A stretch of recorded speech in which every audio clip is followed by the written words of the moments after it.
To my YouTube channel the light of knowledge. हम लोगों ने अपनी 9th क्लास की केमिस्ट्री की सीरीज़ स्टार्ट कर दी थी, जिसमें हम पहला चैप्टर स्टडी कर रहे थे fundamentals of chemistry. Previous lecture में आपने देखा था कि एटॉमिक मास क्या होता है, मॉलिक्यूलर मास क्या होता है और फार्मूला मास क्या होता है। आज हम अपने लेक्चर में बेसिकली दो डिफरेंसेस पढ़ेंगे किन चीज़ों के दरमियान। पहला डिफरेंस हमारे पास है कंपाउंड और मिक्सचर के दरमियान। दूसरा डिफरेंस आपके पास है आयोनिक कंपाउंड और कवलेंट कंपाउंड। हम स्टार्ट से यही पढ़ते आ रहे हैं, आयोनिक कंपाउंड, कवलेंट कंपाउंड। तो आज हम इन दोनों को पढ़ेंगे और इनके में डिफरेंस देखेंगे कि आखिर ये दोनों एक दूसरे से अलग कैसे हैं। ठीक हो गया। पहले हम देख लेते हैं कंपाउंड और मिक्सचर के दरमियान। तो कंपाउंड हमारे पास वो सब्सटेंसेस होते हैं जो किस तरह बनते हैं, केमिकल कम्बिनेशन ऑफ एलिमेंट्स से। ठीक है, अब क्या है, एलिमेंट्स क्या करते हैं, केमिकली कंबाइन करते हैं इन अ फिक्स्ड रेशियो। एक फिक्स्ड रेशियो के हिसाब से एलिमेंट्स जो है वो आपस में कंबाइन करते हैं और हमारे पास सब्सटेंस ऐसा सब्सटेंस बना देते हैं जिसको हम कह देते हैं कंपाउंड।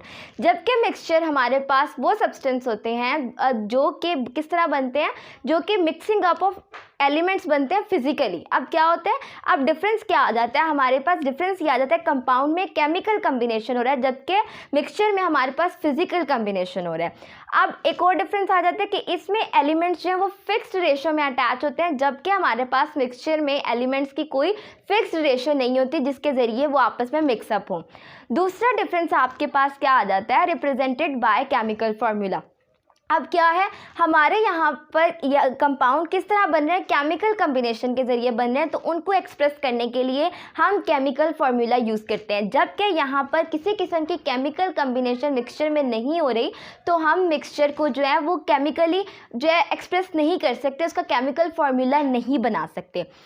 फिर क्या है, कंपाउंड का हमारे पास sharp and fixed melting point होता है। ठीक है, अब मेल्टिंग पॉइंट शार्प और फिक्स इसलिए होता है क्योंकि ये केमिकल कम्बिनेशन से बनते हैं। तो क्या है, जब भी हम इनका melting and boiling point check करते हैं तो वो हमेशा फिक्स्ड और हमें एक एक्यूरेट वैल्यू मिलती है, वाज़ेह हमें एक वैल्यू मिलती है जो ऊपर नीचे नहीं होती, एक फिक्स्ड वैल्यू होती है। जबकि मिक्सचर में हमारे पास कोई किसी किस्म का केमिकल कम्बिनेशन नहीं हो रहा होता, तो इनका किसी किस्म का भी शार्प और फिक्स्ड मेल्टिंग पॉइंट नहीं होता। कंपोनेंट में क्या हो रहा है, कंपाउंड में क्या हो रहा है, कंपोनेंट जो है वो मिल रहे हैं किस तरह, केमिकली। ठीक है, केमिकल कम्बिनेशन की वजह से मिल रहे हैं। तो ये कंपोनेंट क्या करते हैं, अपनी जो पहले इनकी प्रॉपर्टीज़ होते हैं वो लूज़ कर देते हैं। ठीक है, और एक नई प्रॉपर्टी जो है वो अपना लेते हैं। अपने सारे कंपोनेंट अपनी प्रॉपर्टीज़ को लूज़ कर देते हैं इन दी फॉर्मेशन ऑफ कंपाउंड। जब कंपाउंड बन रहा होता है तो जो कंपोनेंट उसकी फॉर्मेशन में जो इन्वॉल्व होते हैं वो अपनी जो है वो अपनी प्रॉपर्टीज़ को जो है वो लूज़ कर देते हैं। लेकिन मिक्सचर में ऐसा नहीं होता, कंपोनेंट अपनी प्रॉपर्टीज़ को लूज़ नहीं करते बल्कि उन प्रॉपर्टीज़ को जो है वो रिटेन रखते हैं। ठीक है, होल्ड करके रखते हैं, अपनी प्रॉपर्टीज़ नहीं छोड़ते। पांचवा डिफरेंस है आपके पास, कंपोनेंट कांट सेपरेट फिजिकली। अब कंपोनेंट हमारे पास केमिकली कम्बिनेशन से कंपाउंड बना रहे हैं तो हम उनको फिजिकली सेपरेट नहीं कर सकते, जबकि मिक्सचर में फिजिकल कम्बिनेशन करने के बाद कंपोनेंट जो है वो मिक्सचर बना रहे हैं तो हम कंपोनेंट को जो है वो फिजिकली सेपरेट कर सकते हैं। इसकी एक बड़ी सी एग्जांपल है, आप मिक्सचर बनाते हो शुगर का और वाटर का। ठीक है, आप क्या करते हो, वाटर में जो है वो शुगर को मिक्सअप कर देते हो। अब आप इसको सेपरेट कर सकते हो, किस तरह कर सकते हो, आप अगर उस मिक्सचर को हीटअप करना स्टार्ट कर दो तो वाटर क्या करेगा, वाटर के मॉलिक्यूल्स जो है वो हीट गेन करने के बाद वेपोरेशन का प्रोसेस स्टार्ट कर देंगे और एवेपोरेट हो जाएंगे और पीछे हमारे पास शुगर के क्रिस्टल्स रह जाएंगे। तो इस प्रोसेस के जरिए आप मिक्सचर के कंपोनेंट को सेपरेट करा सकते हो। ठीक हो गया। उसके बाद आ जाता है आपके पास छठा डिफरेंस है, compound has homogeneous composition. Homogeneous का मतलब होता है सेम। तो जो हमारे पास कंपाउंड होते हैं उनकी जो कंपोजिशन होती है वो सेम होती है, जबकि हमारे पास मिक्सचर में सेम भी हो सकती है और डिफरेंट भी हो सकती है, होमोजीनियस भी हो सकती है और हेट्रोजीनियस भी हो सकती है। कंपाउंड की बड़ी अच्छी एग्जांपल है हमारे पास वाटर और H2SO4। क्या हो रहा है, हाइड्रोजन और ऑक्सीजन केमिकल कंबाइन होने के बाद क्या करते हैं, वाटर बना देते हैं। ठीक है, और एयर में क्या होता है, एयर में हमारे पास air is a mixture of gases chemically combine नहीं हो रही हैं। ठीक है, गैसेस केमिकली कंबाइन नहीं हो रही हैं, सिर्फ कंबाइन किस तरह फिजिकली हो रही हैं। ठीक है, उनका आपस में किसी किस्म का कोई केमिकल रिएक्शन नहीं हो रहा कि वो केमिकली कंबाइन हो जाए। अगर केमिकली कंबाइन हो जाएंगे तब तो वो कंपाउंड बना देंगे, लेकिन यहाँ मिक्सचर बन रहा है फिजिकल कम्बिनेशन की वजह से। अब आपने नोटिस किया होगा वाटर की अपनी प्रॉपर्टी है। ठीक है, जबकि हाइड्रोजन और ऑक्सीजन की अलग से प्रॉपर्टी है। जब हाइड्रोजन और ऑक्सीजन आपस में मिल रहे हैं तो वो क्या करें, अपनी प्रॉपर्टी प्रॉपर्टी को लूज़ करके एक कंबाइंड प्रॉपर्टी अपना रहे हैं, किसकी, वाटर की, ठीक हो गया। जबकि एयर के अगर आप हर कंपोनेंट को अलग कर लो तो हर कंपोनेंट की अपनी अपनी प्रॉपर्टी होगी, मिक्सचर में वो अपनी प्रॉपर्टी लूज़ नहीं कर पा रहे, ठीक है। ये आपने देख लिया कंपाउंड और मिक्सचर का डिफरेंस। अब हम देखने लगे हैं कि हमारे पास आयोनिक कंपाउंड्स क्या हैं और कोवलेंट कंपाउंड क्या है। आयोनिक कंपाउंड्स क्या है? आयोनिक कंपाउंड्स बेसिकली हमारे पास वो कंपाउंड्स हैं जिनमें हमारे पास आयोनिक बॉन्ड मौजूद होता है। वो कंपाउंड जिनमें आयोनिक बॉन्ड मौजूद होगा उसे आप नेम दे दोगे आयोनिक कंपाउंड का, और वो कंपाउंड जिसमें कोवलेंट बॉन्ड मौजूद होगा उसे आप कह दोगे कोवलेंट बॉन्ड, ठीक है। ये किस तरह बनता है, ये आप आगे जब आपका मतलब सीरीज चलती जाएगी, जैसे जैसे आपके लेसन्स के आप देख लेंगे कि आयोनिक कंपाउंड बॉन्ड कैसे बनते हैं और कोवलेंट बॉन्ड कैसे बनते हैं। दूसरा डिफरेंस इसमें आता है कि आयोनिक कंपाउंड जो है वो इंडिपेंडेंटली मॉलिक्यूलर फॉर्म में एग्जिस्ट नहीं कर सकते, ठीक है। वो इंडिपेंडेंटली मॉलिक्यूल के फॉर्म में एग्जिस्ट नहीं कर सकते, जबकि हमारे पास कोवलेंट बॉन्ड एग्जिस्ट कर सकते हैं इंडिपेंडेंटली इन मॉलिक्यूलर फॉर्म, ठीक हो गया। तीसरा आपके पास डिफरेंस आता है, जब हम लोगों ने फार्मूला की टाइप्स पढ़ी थी उसमें हमने देखा था कि हम जो है वो आयोनिक कंपाउंड्स को स्पेसिफिक फार्मूला से जो है वो एक्सप्रेस करते हैं, जिसको हम नेम दे देते हैं फार्मूला मैथ। उसके फार्मूला को हम एक स्पेसिफिक नेम दे रहे हैं फार्मूला मैथ का, जबकि हमारे पास कोवलेंट कंपाउंड जो है वो मॉलिक्यूलर फार्मूला के ज़रिए जो है वो एक्सप्रेस हो सकते हैं।